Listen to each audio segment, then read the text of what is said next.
Hello, people. I am back. I had this realization that when I was packing my bag, that every time I've been to GCC, I've worn the same clothes. So, I don't know, did you realize that? Oh, some of you had, yeah. And so I thought I'd better go out and get a second set of clothes. So thus I am in a new attire. Anyway, I was just about to wear the same set as I'd always worn. And did you notice that all these blokes, and myself included, were all in grey? Did you notice that? Yeah, some of you did, yeah. Okay. Turn to the person next to you and comment on what they're wearing. No, don't go there. Here we go, friends. Easter has just gone by, and I was struck afresh by the horrendous scene, the violent, shame-filled scene of Jesus on that cross. And Jonathan has asked me to actually speak out of Luke on some of the Beatitudes, but I feel to start with the scene of the cross, because I want to set something up this morning for your consideration. And it goes like this. So reading out of John 19:25 to 30, Jesus' mother was standing beside his cross. So was her sister, Mary, the wife of Clopas, and Mary Magdalene too. And Jesus saw his mother and the disciple he specially loved standing there. "Mother," he said, "look, there's your son." Then he spoke to the disciple. "Look," he said, "there's your mum," or mother. From that time on, the disciple welcomed her into his own home.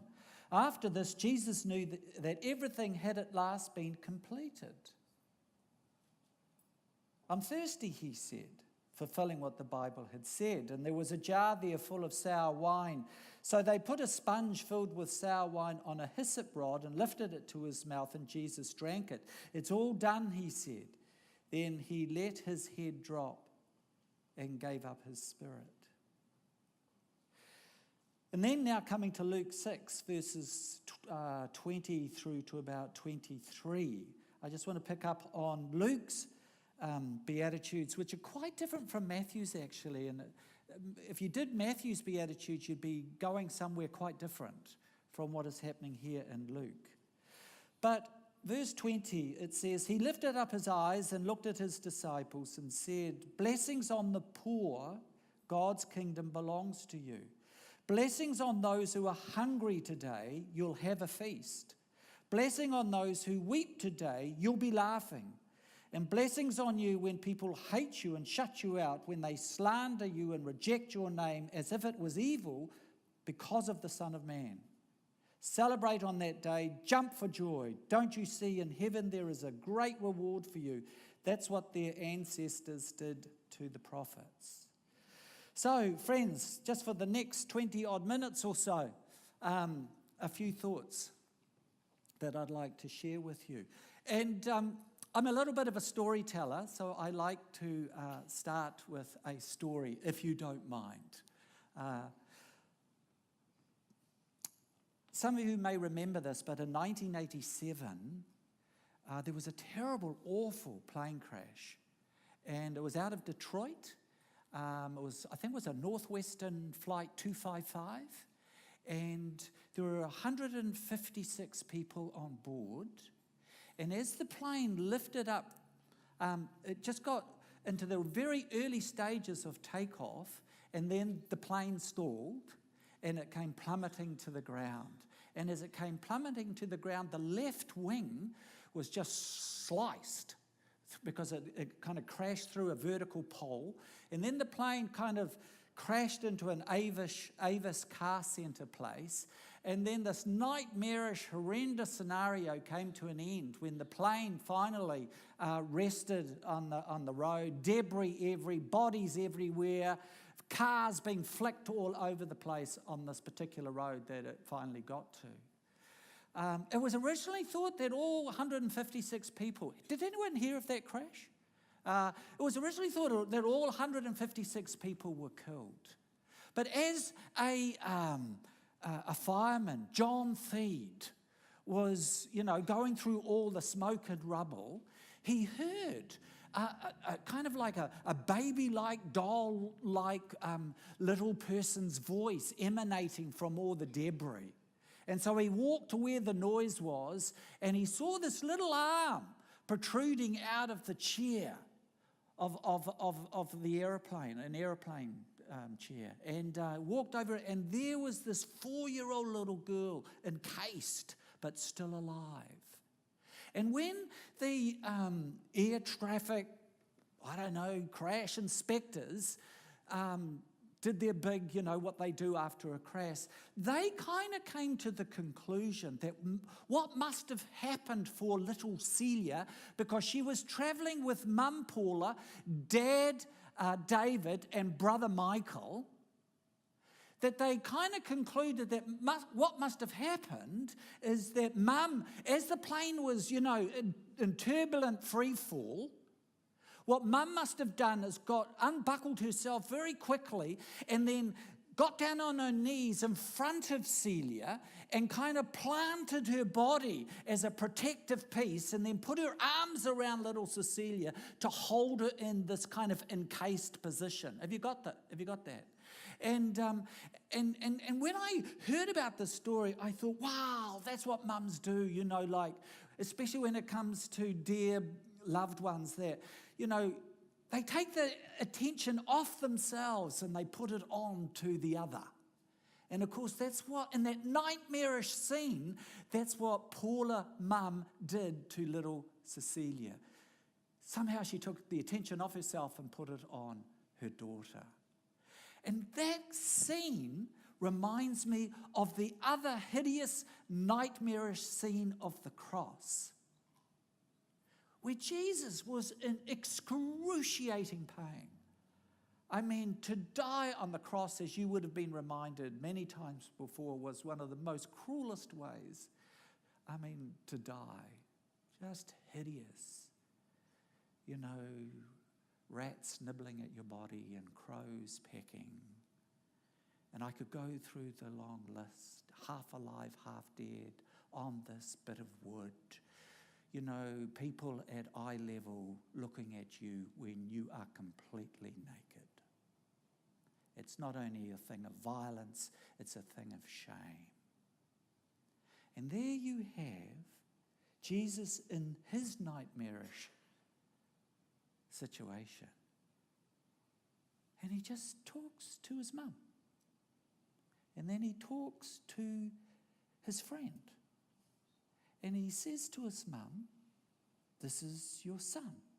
And he says to his friend, "This is your mother." Jesus is taking the attention all off himself, and he's planting it on people below. Absolutely incredible.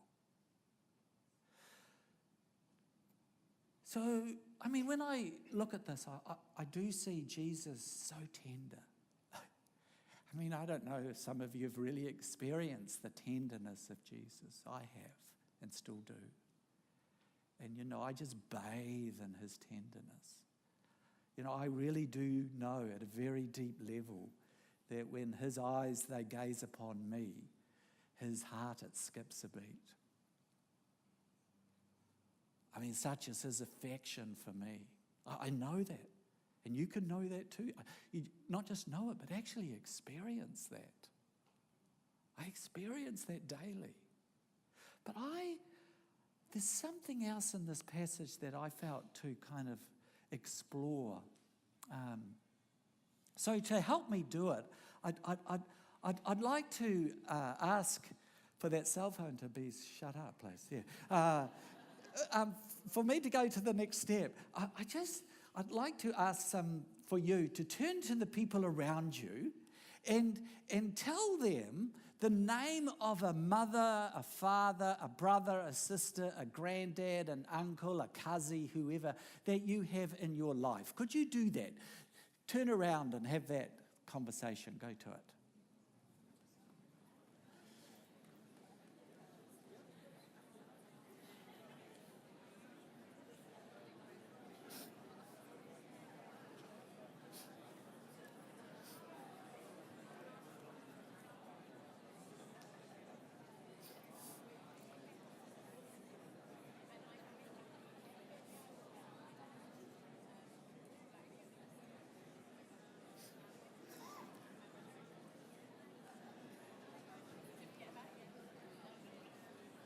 Okay, friends, here we go. So here's my trick question. There's a trick to this. Here's the trick question. How many in the room, when you shared a name of a mum, a dad, a grandfather, a grandmother, auntie, uncle, brother or sister, how many of you mentioned the names of a non-biological relative? 1, 2, 3, 4, 5. It's about the same as the first service. You're on par right now. So, because when Jesus was on that cross, a deep thing was occurring, and it was the last thing that he did. It says that. When he had completed the last thing, he then knew he could die. And what was the very last thing that he did? Was he created new family. He says to mum, biological mum, here's your son, non-biological. And he says to the friend, here is your new mum, not related. In other words, what Jesus, the very last thing that he did, the thing that he really wanted to do before he died, was create new family, new discipleship family, new brothers, new sisters, new mothers, new fathers. I mean, it says in Scripture, it says that you and I, we belong to the 100 Club, where we will have, as Christ followers, we will have 100 mums. God forbid. We will have 100 dads, 100 brothers, 100 sisters. Jesus said that as Christ followers, you get 100. Even when Jesus was pressed as to who his family was, do you remember this passage in Matthew chapter 12? When Jesus was pressed who his family was, he didn't point to his biological family. He actually pointed to his discipleship family. And he says, these are my mums, these are my dads, these are my brothers, these are my sisters. So in this room, friends, as Christ followers, you have a whole lot of brothers and sisters, you have a whole lot of mums and dads, and you have a whole lot of cousins. So, all those that are aged above 60, could you stand up, please? Could you stand up? All those over age 60. No, stay standing. Come on, all those over at the age of 60. Now, for the rest of you, stay standing. For the rest of you who are seated, I want you to know that these are your grandmothers and granddads. They are. Thank you. How many women do we have under the age of, let's say, 30? Could you stand and stay standing? Under the age of 30. Please stand if you're under the age. Okay. Now, no doubt when we do the third service of the day tonight, most of them will stand. But stay standing. For those that are seated here, these are your sisters. They are. Okay, you can. How many here in the room are aged, let's say, male and female, between, 30 and 50? Could you stand? 30 and 50. Okay, for those that are seated, but also for those that are standing, you need to know these are the 100 Club. These are the other mums and dads in your life. Have a look around. These are the 100, your other mums and dads in the discipleship family, the new family that Jesus is creating. Do you like that? I like it. You can be seated now. Thank you. Now, at this point, maybe Jonathan is thinking, well, it's Mick, the whole thing was about the Beatitudes. Where are you going with all of this? So let me tell you where I'm going, and it goes like this. I want to read the Beatitudes out again. Now listen carefully. You see, The people that Jesus is referring to here are brothers and sisters in the discipleship family. It actually says in verse 22, blessings on you when people hate you and shut you out, when they slander you and reject your name as if it was evil. Why? Because of the Son of Man. In other words, when you as disciples go out and witness to me, it's going to get hard and rough. So Jesus is referring to brothers and sisters here. And then just above that verse, in verse 20 and 21, he says of these people, brothers and sisters, that some are poor. He says that. These people that he's talking about, brothers and sisters, some of them are poor. He says, blessings on the poor. He's talking to disciples who are poor. And then he says, blessing on those who weep today. He's talking to disciples who are weeping. So these people that he's referring to here are brothers and sisters who are poor and who are weeping and are having a hard time at life. And you see, you don't need me to tell you that today 2 billion people on this planet today are trying to eke and carve out a life on less than $2 today. Now, I've lived with those people.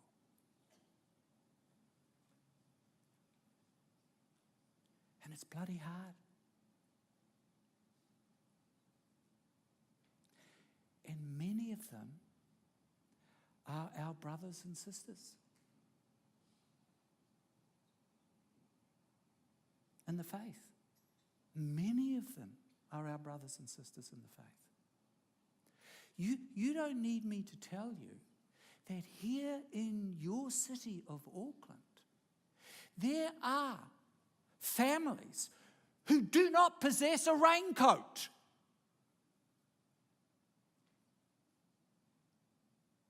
And there are families here who, when they do have shoes, they are worn out and they have holes. They are in disrepair. Can you imagine what that is like to walk in those shoes in the heart of winter? And there are families here in Auckland where their houses are damp, they're cold, and they're filled with just mildew and so on. And there are kids in those families here in Auckland, and they can't invite people to their birthday parties because they haven't got the wherewithal. And there are kids here in Auckland who can't go to dance and can't go to kapahaka and can't go. Did you know that there was a survey done of 25% of South Auckland kids have never been to a beach? Now, I've lived with those families. Our last tenureship here was in the South Mall, heart of South Auckland. And did you know that a number of those families here in Auckland, they are your brother and sister in the faith? They are family. They are blood. They are us.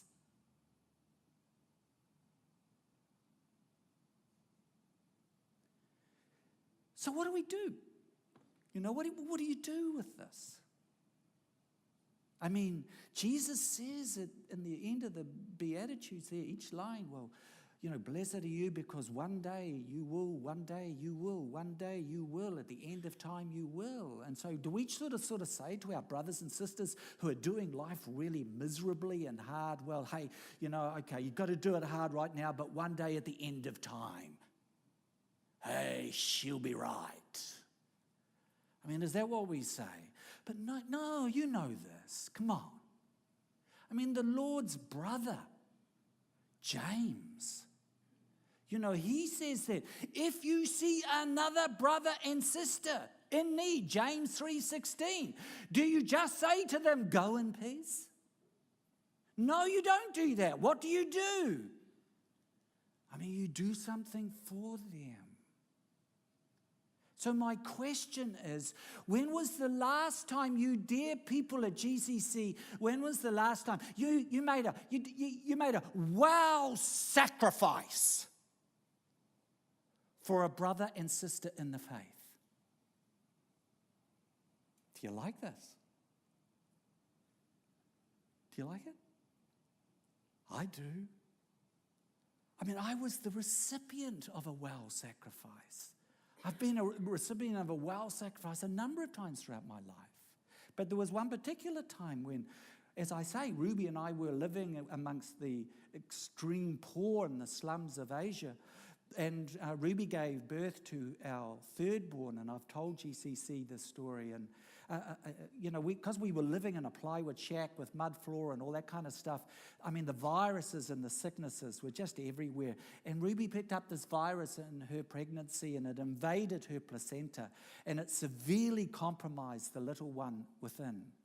And so he was born a weak, struggling baby. We named him Joseph, but he had to go straight into intensive care. We had no health insurance, and so the medical bills were piling up over the month that he lived. And they were just in the thousands of dollars. And then we had to bury him. And so extra costs came, and we had nothing.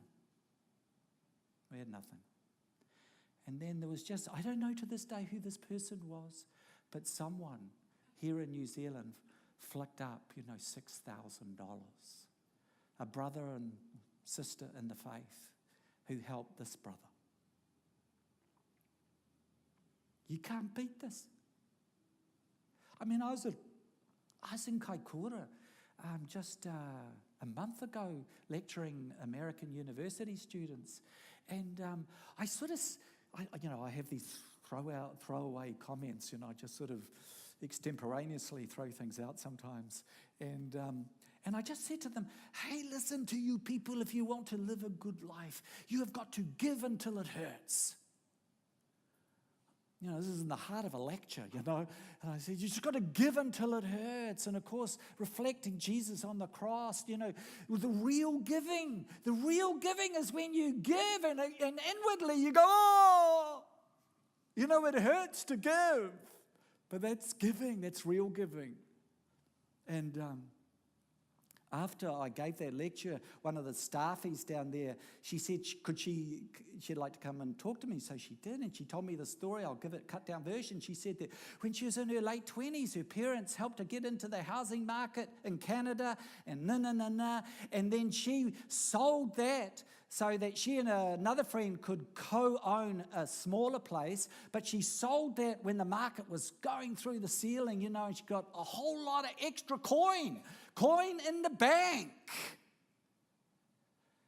And she had brothers and sisters in this new family that Jesus is creating. And she heard of these brothers and sisters that she knew in the faith in Angola who were in dire need and so forth and so on, Christians. And so she got the 80,000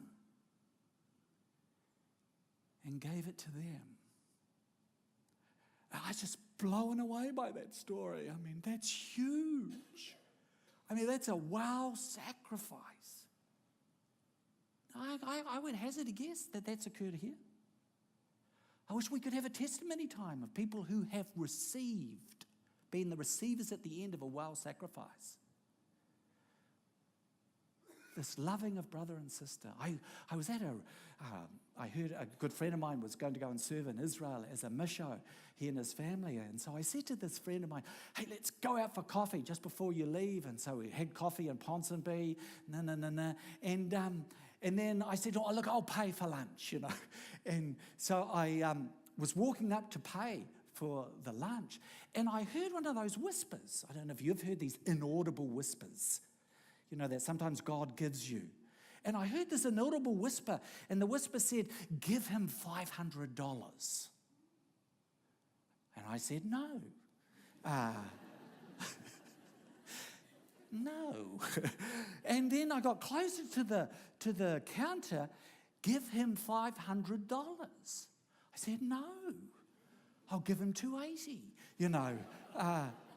I got to the counter. Give him $500. So I said to the lady, look, I'd like to withdraw some money as well as pay for the lunch. Have you got $500? And she said, no, there's an ATM machine up around the corner. So with very heavy feet, I just sort of, went like this to the ATM. The reason was that we only had $3,000 in our bank account. And to give him 500 was putting us, this was difficult. This was giving until it hurts. So I got up to there and withdrew 500, and then I became the cheerful giver. And I sort of said, see ya, and walked out, But this is this kind of thing that I'm talking about. It's this. Look around. Look at the people behind you, to the side of you, in front of you. These are your brothers and sisters.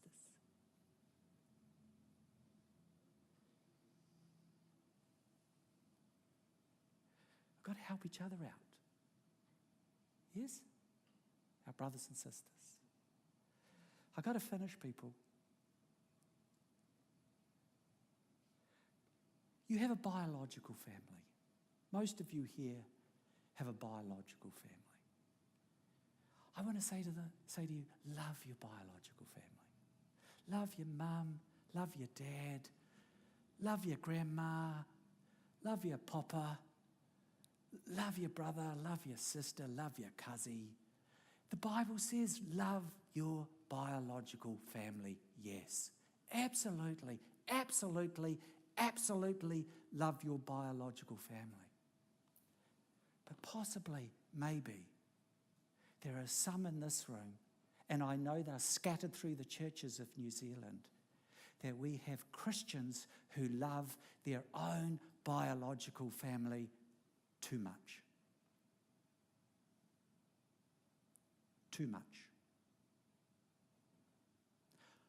Most Christians in most of our churches in New Zealand, we have Christian families who are loving their own family, yay, but loving them too much. A church that loves their own biological family too much will always be a lukewarm, mediocre church. And our country is full of them. I'm not wanting to be unkind, but that's the reality today. The Bible never says, never, that you are to love your own biological family too much. Never says it. But the Bible does say that you are to lay down your lives.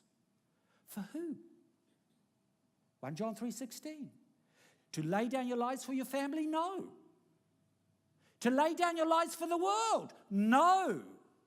In 1 John 3:16, it says, you lay down your lives for your brothers and sisters in the faith. This new family. Last thing Jesus did on the cross that he created. We lay down our lives for our brothers and sisters. Final story, then I'm done. And it's another air disaster story. I should never tell these stories. I'm a nervous flyer.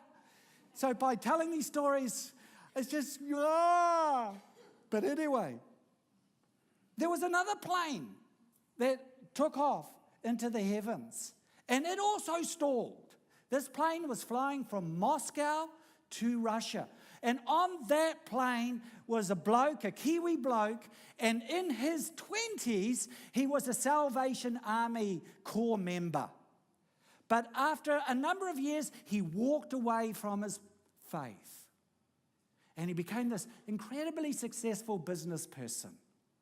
And he was on this flight, and the plane took off, and then it plummeted to the ground. And as it was going through its nightmare scenario, This Kiwi bloke just did one of those very quick, heartfelt prayers and said to his God, God, if I survive this, I will serve you for the rest of my life. Well, only 14 people survived that crash, and he was one of them. He had to have a back operation in Moscow. He was in a body cast for about 5 to 6 months, but he survived and he came back to New Zealand and he returned to his God. But listen, he didn't just return to his God, he returned to the people of God. And he returned to his brothers and sisters. And for the rest of his life, and he's just recently died, and his name is Eldred Smith. For the rest of his life, he literally gave away millions upon millions of dollars to the brothers and sisters that he had. The 100 mothers, the 100 brothers, the 100 fathers, the 100 cousins, the brothers and sisters. Now here's my point. It took a near-death disaster to wake him up to the reality of his brothers and sisters. What the heck is it going to do to wake some of you up? To those that you gather with here on a Sunday. It took a near-death experience to wake him up. What's going to wake you up?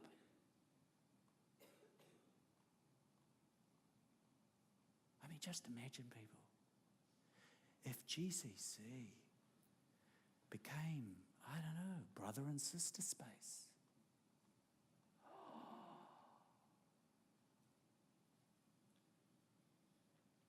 I mean, that's altered future stuff. That would radically change the culture. Everyone stand up. Everyone stand up. Now, because we are brothers and sisters, I want you now to give those that are around you hugs. Go to it. Give them hugs. Hug everyone.